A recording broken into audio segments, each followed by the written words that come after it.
কষ্ট করে পরীক্ষার জন্য প্রিপারেশন নিলেন আপনি কয়েক মাস, কিন্তু ফলাফল যখন ভালো হয় তখন একটা আনন্দ আছে না নাই? সারাদিন রোজা রাখলেন রমজানে, কি কষ্ট, তৃষ্ণায় গলা ফেটে যায়, কিন্তু ইফতারির সময় যখন রুহাবজা শরবতটা খাই কেমন লাগে? একটা আনন্দ আছে না নাই? এজন্য আল্লাহ বললেন فإن مع العسر يسرا إن مع العسر يسرا। ও নবী, কষ্টের দিন মক্কায় অল্প কিছু দিন, মদিনাতে আনন্দের দিন অপেক্ষা করছে।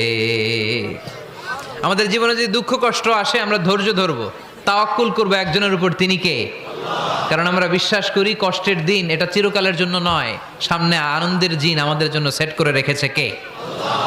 তাহলে আমরা সূরাতুল ইনশিরাহ থেকে 3টা নেয়ামতের বর্ণনা শুনলাম, বিশ্বনবীকে কি সান্ত্বনা দেয়া হলো সেটা শুনলাম। এবার 2টা গাইডলাইন শুনে তাফসীর আমরা শেষ